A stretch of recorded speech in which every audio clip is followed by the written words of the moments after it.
jiraattan inshaallah. Miitingii seenaa manni mana keessan akkasi fuxuuree yoo feetanis jira kunoo as soorata qalbiitu jira bakka kana baarakallahu fiikum lubbuu amma lukuutti akkasi kanaafiyyuu waan dhabdan hin qabdanu bakka kana ganamaan namni faxuura feetan bakka kana kottaa ollaanati isiniin jedhe faxuura isa aakiraatti si fayyadu isa duniyaatti si fayyadu asii fatarta inni kun isa kan qalbiiti isa kan garaan qaqqabdu maafi mushkila baadeen awwala isa kan qalbii baadee isa kan garaa okay haadha namoota koes akkasi maashaallah rabbi sinirraa jaallatu yaadaa fi muraadee keessa rabbi sin haa guutu sumayyoota bilaalota osoo hin jenne hunduma keessan rabbi sadarkaa keessan duniyaa fi akhiraatti rabbi isin haa fuudhu warra ganamaan bakka khayriitti akkana bariisifatee milkaa'u rabbi nu haa taasisu bakka khayriitti ganamaan bariisifachuun ni'imaa rabbiiti wallahi kun ni'imaa rabbiin nu irratti ooledha kanaafuu haa jabeeffannuu isiniin jedha kanaafuu inshaallah ganama kottaa asii faxaraa nahnu mas'uuliin nutu gaafatama yoo isin asii agabuu galtan maafi mushkila akkana baarakallahu fiikum ayya bulqaa banadhume maqaa kee kanaa wajjin isa rakkanne du'aa godhime yaa akhi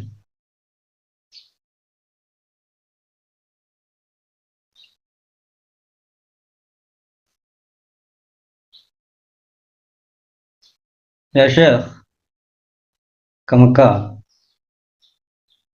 Usman banadhume bireerta banadhu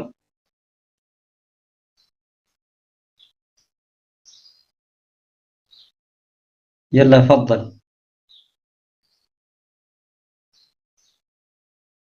شيكوتي فضلوا Nima karfawanatti kennu dubbadhuudhamu. Yaala.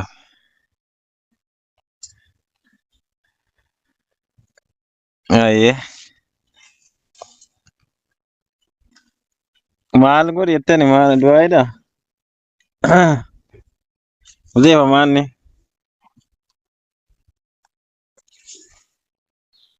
Way maal jechuudha du'aa godhi yaa kidaa waa godhi waan karaate irraa isa yoominuu qoraate yaada gadi buusuu kaate barama dafi suraa Maa daawaa godhi kafa du'aayii kadhattee kaate ati.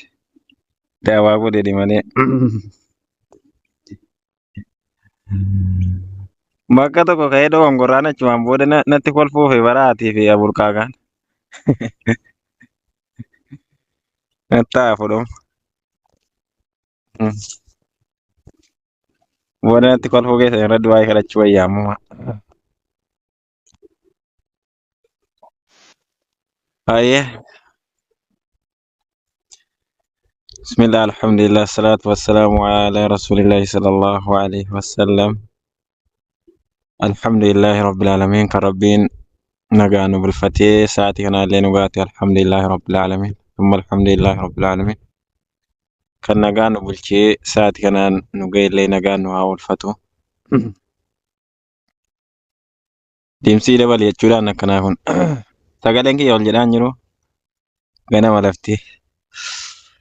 Akkas rabbii yaada muraada keessa rabbi isinii haa guutu waan barbaadan rabbii walitti qabee isinii haa kennu umrii isin haa dheeressu riskii babal'oo rabbi isinii haa kennu ilmii hadha qaraamaa wali kana nama sammuutti qabatee jedhu rabbiin hunduma keenya nu haa taasisu nama irraa fayyadamu rabbiin nu haa taasisu tafsiira riyaada hunda isaayyuu nama sammuutti qabatu rabbi nu haa taasisu yaa rabbi Allah yaa rabbi si kadhanne yaa rabbi itti man yaa rabbi Allah nama qara'ee yaa rabbi Allah galma ga'u yaa rabbi nu taasisi yaa rabbi Allah nama qara'ee itti dalagu yaa rabbi nu taasisi yaa rabbi Allah yaa rabbi si kadhanne yaa rabbi itti man akkuma kanaan dhageenyee gurra irra yaafannee boomiti yaa rabbi Allah nama sammuutti qabatee jedhu yaa rabbi nu taasisi yaa rabbi Allah ilmii kana yaa rabbi nutti naqi yaa rabbi hawwiin keenya yaa rabbi barannee galma ga'uudha yaa rabbi Allah nama baratee galma ga'u yaa rabbi nu taasisi yaa rabbi Allah yaa rabbi si kadhanne yaa rabbi itti man yaa rabbal aalamiin yaa rabbi Allah ilmii kana yaa rabbi sadarkaa keenya duniyaatti illee akhiraatti illee yaa rabbi ol na fuudhi yaa rabbi Allah nama guyyaa borii ilmii kana illee sadarkaan isaa yaa rabbi nu taasisi yaa rabbi Allah yaa rabbi si kadhanne yaa rabbi itti man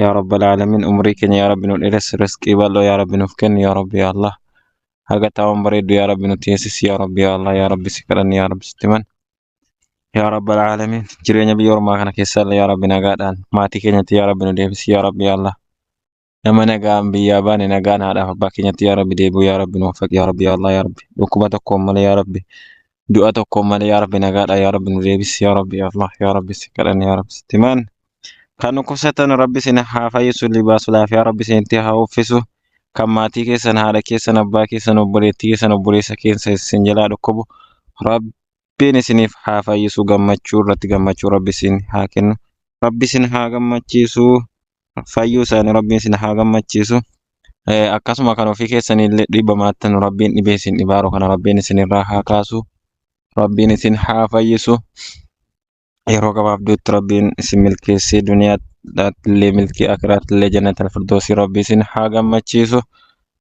kanillee quraana isinitti jabaatu nama quraana kana sammuuttillee qabatu rabbi isin haa taasisu irra laalanii qaroo miti nama sammuurraa qaroo rabbi isin haa taasisu yaa rabbi yaa Allah hunduma keenyaayyuu nama sammuurraa qaroo yaa rabbi nu taasisi yaa rabbi yaa Allah yaa rabbi si kadhan kan dalagaa dhabdanillee akka kanaan taatan rabbiin dalagaa khayriidha rabbi isin haa buusu nan dalagaa dheettanii biyyaa baatanii dalagaa malee taa'uun hin jabaata rabbiin dalagaa haara galfiidha kan madaamii haara galfii rabbi isin haa buusu yaa rabbi yaa Allah yaa rabbi si kadhan yaa rabbi sitti man isin haa laaffisu barnoota kanallee isin haa laaffisu ربنا ظلمنا أنفسنا وإن لم تغفر لنا وترحمنا لنكونن من الخاسرين ربنا آتنا في الدنيا حسنة وفي الآخرة حسنة وقنا عذاب النار سبحان ربك رب العزة عما يصفون وسلام على المرسلين والحمد لله رب العالمين والسلام عليكم ورحمة الله وبركاته أستاذ زيفافي أستاذ أبو القعقاع هرت اللي دبتشونا تجاباتا باين هن كلام وكلا يوم من دواء كلا في جررتي سجل الفوجنا الفاتي بارك الله فيكم galatoome wallah aganuma nu sodaattaa illee akkasi maasha Allah kuni rabbi sirraa jaallatu galatoome yaada muraada kee rabbi si haa guutu sinuma darasaa nama xiqqooree fi aliif jedhu usuula qara'u biratti igdi gaafa daawaa boote rakkoodha uuma xiqqoo nama rafuuf naana akkasii kanaafuu rabbiin warra waati xiqqoo walirra funaanu nun godhin akkas inshaallah nullee warra barate gaaf tokko sheeka ta'e nama qaraa'isu rabbi nu haa godhu abuu beedaan tokko miitingii keessadha namni tokko bu'ame jala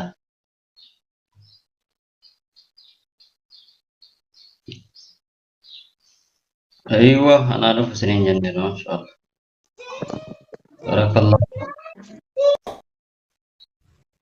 ayye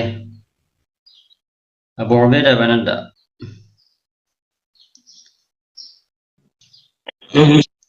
ayya السلام عليكم maal jettan ورحمة الله وبركاته. waalaikum salaam warahmatullahi wabarakatuh professor maal jettan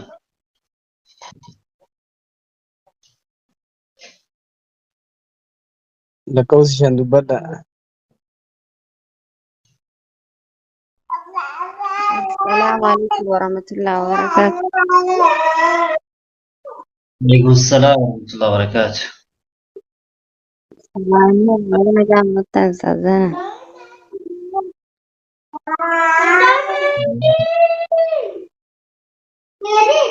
ayya أكم نجا هيا خسني جرتو. jirra professor jirra oh الحمد لله نجا تعطاني جراتان. ما أنا لين والله أمتي جتك أنا جل على كوبا مناخ ما جرتي يا كرب النجا مناخ ما تنقل تداي نقول دامي. ayya abshir rabbi si ho'isu wallahi pro ustaadonni ni jiranii du'a akka jiranii abshir rabbi si ho'ise si haa gammachiisu ayya abuu ubeeda ridwaanati illee wasti inshaallah okkee sagantaa siif kenna هي الحمد لله رب العالمين. الصلاة والسلام على رسول الأمين وعلى آله وأصحابه أجمعين كلكم صباح الخير. السلام عليكم ورحمة الله وبركاته. بقى ربي نجا نسيم بولشي ساعتي بريدو يرو بريدو بقى تبرم سيرتي فرتن بقى قلبي وفي تشارج فتن بقى ربي نسيم فيده warra qalbiin isaa chaarjii akiraa irraa waa guduunfattee asii baatu anallee isinillee rabbiin nu haa taasisu. Isii ummatiyya dhukkuba jettu rabbiin nagaan fayyaadhaan qaamaa qalbii rabbiin fayyisee nagaa manatti rabbi haa deebisu. Isaan bichaa miti dhibamaa muslimaa guutuu ka abbaan dhukkubu, ka haati dhukkubu, ka ilmi dhukkubu, ka obboleessi dhukkubu, ka rahimni isaa dhukkubu, ka obboleessi muslimaa dhukkubu hundi isaatu rabbiin bifadlihi wa juudihi wa karamihi arjummaa isaatiin kennaa isa biraa taateen fayyaa ajaa'iba rabbi nu kenneefi manatti rabbi nu haa deebisu isiniin jedha. Rabbiin nu haa sattaru. Gaafa rabbiin nama sattaree duniyatti illee satti argattee akiratti illee milkooyta. Warra rabbii milkeessisan keessa rabbiin nu haa oolchu. Gaaf tokko iyyuu asirraa deemna. Gaafa asirraa deemnu dalagaa teenna tafuula bareedaadhaan nu simattu rabbi nu haa taasisu. Gana mazzanamu jenna. تذكروا يوم تأتي الله فردا وقد نسبت موازين القضاء وهتكت الستور عن المعاصي وجاء الذنب منكشف الغطاء. مي أددو قويا كوباكي أفو ربي أفو رابطو أدتي بعده حالا ميزان ندابا ميجرون كاسي مزنو سبير جيرون فولك دور اللالتون مي أكم سجر قافن سن. وقد هتكت الستور عن المعاصي maasiyaan teeyyaa fi teellet har'a dhoofnee dalaynu hundi isaatu akkana girdoo baatee rabbiinillee hin arga, malaa'ikaallee hin arga, atillee hin argita, miizaanillee as dhaabata. Gaaf kana carraa akkamtu nu mudatu hedalaata. Ganda duniyaa kana keessatti yaada didiqqootu mataa nu dhukkubsaa miti. Yoo gaafa kana salphinni adda addaa nutti bu'e bakki itti namni halaakamu bakka kana. Wajaa azambu munkashifa lixaa. Maasiin keellee dhufee ka irraa saaqamaan hagam gaga'u si afoo jiru. Gaaf kana akkam taana. Yaa Rabbi gaafsan nun salphisin. Mee yaa Rabbi gaafsan nun salphisin. Warra gaafsan Rabbiin milkeessu keessa Rabbi nu haa oolchu. Mee ilaali guyyaa takka haa ta'u lama haa ta'u yookaan sa'aatiin deemtaayyuu bakka suuqaa dha'ittee miti. Bakka suuqaa dha'ittee waa bitattee miti. Gaafa suuqa dha'ittu waa sii mazzanan. Sibiila asin yoo irra kaayan meeshaa san haga walqixxaahutti likkii tokko malee sitti hin kennan. Garuu miizaanni ati achi meeshaa mazzanattee baatu sun miizaana akiraa si yaadachiisee jira. Akkuma meeshaan sun sibiila sanii walqixxaaye yookaan toltuteetii fi badiiteettu walqixxaa'a beeki. Rabbiin waan ganda duniyaa tana keessa uume hunda isaa hikmaa qaba. Hikmaadhaaf dalaga. Namni aqlii qabu irraa waa haa baratuufi jedha. Yaa Rabbi aqlii nu kennu.